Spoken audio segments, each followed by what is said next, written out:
Everyone, welcome back to our Warrior series. 9 games have been played, ready for game number 10 here. And we are playing against the Mage, one of the more common matchups. So yeah, let's see how we fare here. I think this is also a very interesting game, just to watch it myself. And there are definitely a couple misplays that I made, so it's very nice. We can learn a lot from those. The mulligan here is a little bit weird. I see the Arcanite Reaper, I see the Dread Corsair, and I'm like, yeah. And then I come to my senses and I say, nah, nah. I'm gonna keep the Weaponsmith and the Corsair. And I've kept the Slam as well, and I'll tell you my reasoning. I don't think I 100% agree with it, but I can see where I came from. Alright, so essentially why I kept the Slam, we'll see what we get here. Why I kept the Slam is I'm going to coin an Arathi Weaponsmith on 3. So if I slam on 2, I either damage a 2-3 in range of the weapon, or I kill a 3-2 to keep myself alive, say a Sorcerer's Apprentice. Still, I think I should have aimed for an actual minion to play on turn 2. I don't know, it's close. Essentially, the slam is gonna do something. It's not gonna be amazing, but it's gonna do something. So seems like our opponent does not have a turn 2, seeing as it's going to ping our face. And because he doesn't play a turn 2, our slam doesn't quite do anything. So if we were able to hit an actual 2-drop, that would have been better than the slam.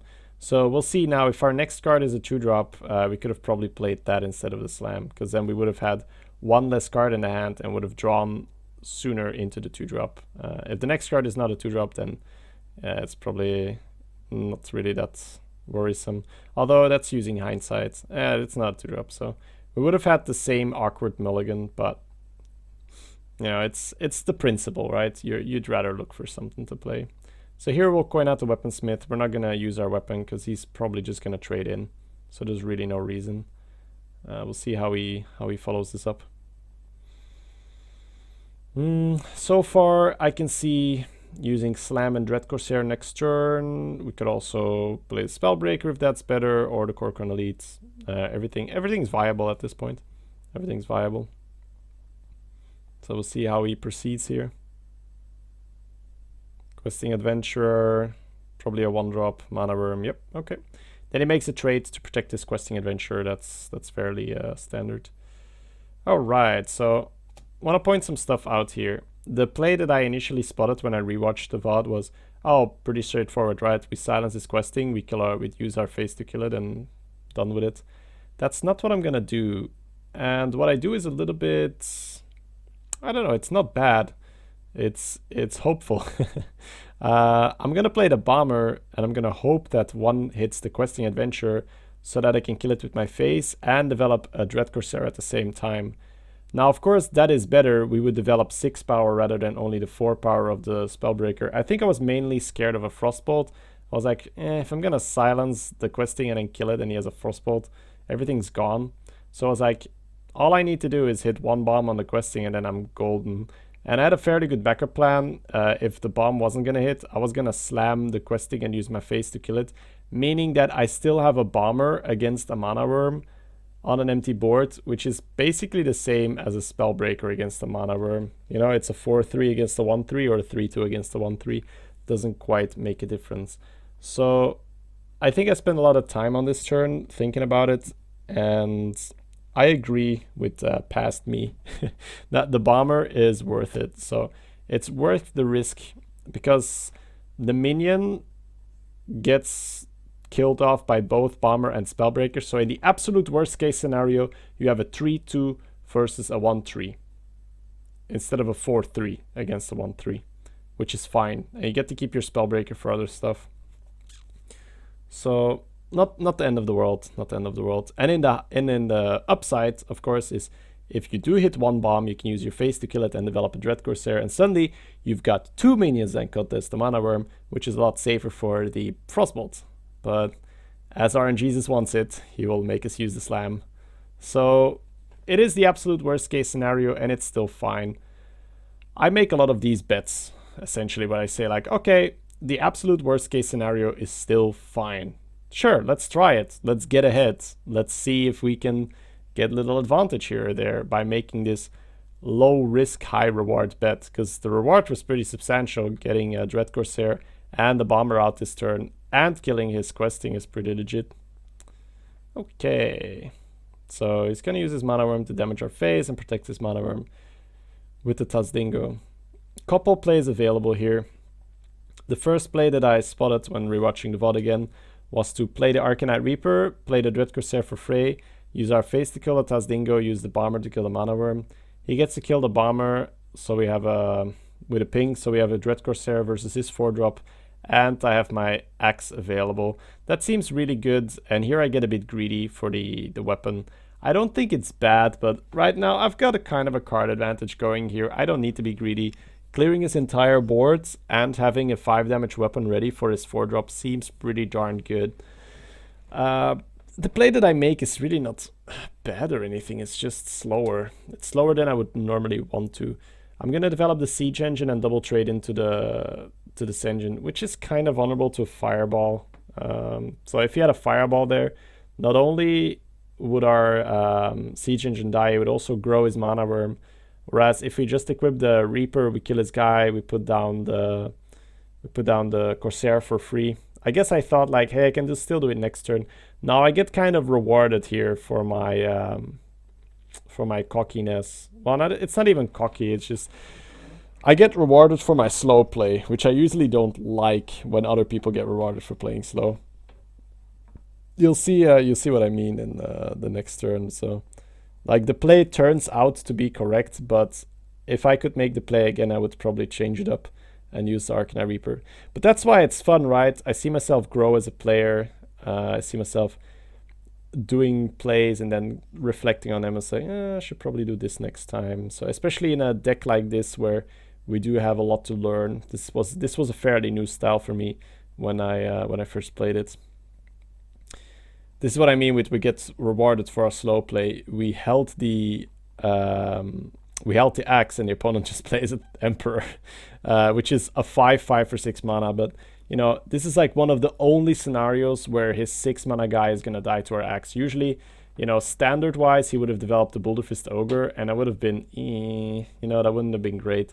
So by us using the Bomber to kill the Mana Worm, he would have had to ping the Bomber, and then he couldn't have developed the Boulderfist Ogre. So we could have played a lot faster, but we played slow, and we're gonna get rewarded for it. So yay! Now we can just play the Arcanite, play the Dread Corsair, face into the 5 and 5. And I would go 5 face here. I don't think trading into the Mana Worm is great, because if he has a Flame Strike, our board is getting wiped anyway, and I'd much rather deal 5 damage to his face and let him trade in his Mana Worm than the other way around. So we'll see what he opts to do this turn. Ah, the good old top deck Flame Strike. You can really make sure that it's a top deck because it only costs 7 mana. It would get reduced by the Emperor. 0 mana Arcane Missiles, I didn't quite account for it, so yeah, I guess killing the Mana Worm, it could have helped. It could have definitely helped. Okay, so here, a couple plays available again. We can use our face to kill it. We can silence it, then use our face to kill it. We can execute it, play the Corcoran and the Loot Hoarder. We can ignore it, play the Belcher and the Loot Hoarder. But I chose for the execute play here, which, I don't know. Looks okay. Looks kind of okay. I think if I go back, I would do the same play and execute it. It seems really weird, right? Executing a 1-drop, but this has grown out of proportion. And it allows us to be aggressive, which I like. It saves the 5 face damage, because usually your execute is going to cost you a minion that you have to use to damage something. So when something's already damaged, it just felt like a decent-ish execute, even though that execute could kill a really big minion, which will bite me in the ass later on. It's cool. It's a fun game. Some misplays and some debatable misplays. Frostbolt for 1. That's really annoying. Senjin for 3. So yeah, the Emperor doing work here. But hey, he's running out of steam. Because we played a bit slower, we retained more steam, so we have a higher chance of running him out of cards now. We can just use our face to kill the Senjin. We will go to 8. If we hero power, we go back to 10, and then probably just play the Belcher. That seems really fine to me, and I don't think there's any debate here. I mean, you can play the Sneets rather than Belcher hero power, but I mean, we are playing against the Mage, right? So you don't want to die to one of the class cards, Fireball, for instance. So now we're on 10 HP and the Taunt. lot higher chance of survival. Once again, my apologies, guys. Seem a bit more yawny today than any other day. Okay, and here comes one of the cases where I should have played a bit different. I think not necessarily. All right, let's go over it. So, silencing the shredder seems like a really good idea, and killing the wolf with our belcher also seems like a really good idea. So that means we are going to have 4 mana tied up, 5 mana left. Option number 1 would be to use Heroic Strike on the shredder after the direwolf has been killed. This means that we will take another 4 damage. We will go down to 6 and then back up to 8 after we armor up. So that would mean that we Spellbreaker, Heroic Strike, and armor up, and then we play the Warbot at the end. I think this is the correct line because we go to 8 health, which means we are still out of Fireball ping range. We are in Pyroblast range, of course. The play that I did played a bit around Pyroblast. I don't know, I got a bit greedy. I used Battle Rage here, which I disagree with. I think Heroic Strike would have been better. Taking out the Shredder, making sure that the the second half of the Belcher survives. We keep the taunt. The Water Elemental will go to 3 if it kills our Belcher, and we'll have a Spellbreaker available to kill it off. But yeah, I choose to draw here instead, which is not bad. So we drew Cleave. Let's go over some Cleave options. If you Cleave and you this I don't think there's a great Cleave available. Like you could silence that, kill it. No, I don't see a great Cleave. So I don't think the Cleave is good for this turn. Sorry, guys. So killing the dog with the Belcher happens for sure, and silencing the Shredder happens for sure. And then, because of the way we chose to use our mana, I'm gonna armor up rather than Heroic Strike to kill the Shredder, because now, because I drew, I can't Heroic Strike and armor up, which means I would be dead to a Fireball. But this means that he gets to keep a 4 and 2 after he kills our little guy. So I don't think that's great by me. Yeah, so let's see. We would have had a 1 and 2 taunt, which could have made a world of difference versus the 9 and 9. Now, not to say that I would have let the 9 and 9 live and lie to any kind of removal, but it would have helped out. Also, preserving the execute, turns out, would have been pretty good. So a couple questionable decisions here and there. But we draw an Argent Commander, which really helps out. And this play is rather complicated, I feel. I think I messed it up in the end. So I'm going to analyze it completely, unbiased from what I will do. I'll just go over it now and see what I would do. It's just a fairly complicated board, so let's see. I like these puzzles, like what should you do? Go over this with me. Maybe even pause the video. Yeah, that's a good exercise. Pause the video, come up with your own play, and then see if your play would have been better. Also, feel free to type your play in the comments. I'm sure there will be a couple plays that trump what I did here. Now, of course, with unlimited time, it does help. So, all right, guys, I'm going to go ahead and start dissecting my play, so you have been warned if you haven't paused the video yet. I feel like the Argent Commander is always coming out. That means we have 4 damage here to work with. 4 + 4 + 1 is 9, so we can use that to kill his guy. Right now, we're at 11 HP. If we use Cleave, his guy is dying, his Shredder. We are on 11, and we can still armor up. We go to 13. Fireball is 6, +3, 9, + ping is 10. So we have Argent, just Argent on the board versus a Water Rally that's on 1 HP. This is not bad. It's also not premium. Let's see, what's the alternative? We could kill... we could Cleave first. Nah, that makes not so much sense. We could Heroic Strike the Water Elemental. Heroic Strike the Water Elemental means we go down to 8. We Argent Commander and throw everything into the 9/9. Now, how about this? We Heroic Strike the Water Elemental. it's fun, right? Doing this analysis on, you know, on the video so you guys can see my thought process. If we heroic strike the water elemental and then we cleave, this goes down to 7 and the shredder dies. I'm at 8 and I'm frozen, but that's okay. So I'm at 8 and I'm frozen. I use the commander and my 4/3 into the 9/9, sorry, which is now a 9/7 post cleave. 1, 2, 3, 4 plus another 6 here. That's 10 mana. I have a commander and a warbot on an empty board. I'm on 8 HP, so I'm out of fireball range.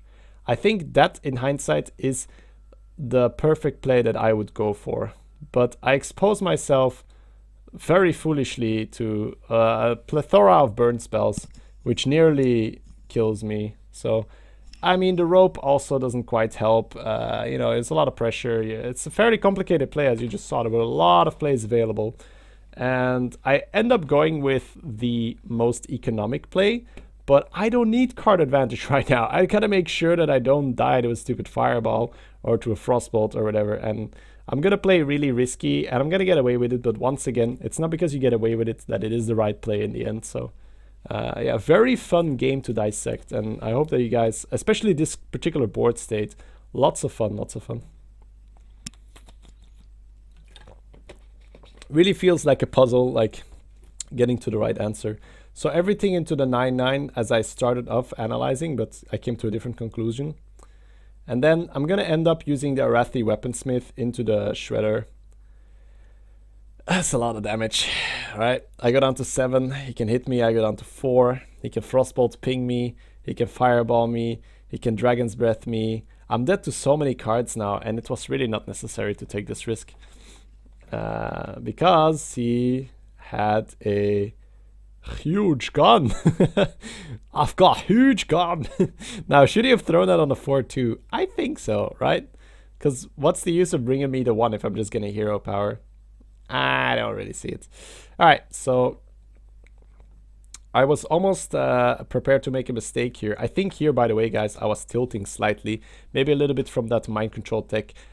Maybe just because I realized that I fucked up last turn. I think I realized this turn. I was like, holy shit, I took so much risk. It was not necessary. And I nearly didn't cleave. Armoring up always happens by default, otherwise you're dead. And it was like, let's play the Sneeds and double trade. I was like, wait, why would I play Sneeds? Just cleave, use my guy to kill here and put down the Rocketeer and start going face, right? We put 9 face damage into him and then we kill him next turn. So that is much better than playing Sneeds here. Just connecting for 9 and then next turn having lethal, right? Not exposing us a turn longer to this plethora of cards that could be lethal. He uses the ooze, which means that he's not dead on board, but we have the heroic strike. So we are going to win in the end, but I feel like I made some misplays, which you guys can learn from. Alright, nice. Double heroic strike. Let's give him a good old schmackin'. And boom shakalaka. There we go, guys. 8-2 warrior.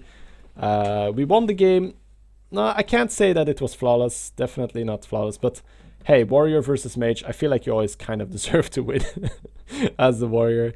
Thank you guys for watching. I'll see you all tomorrow.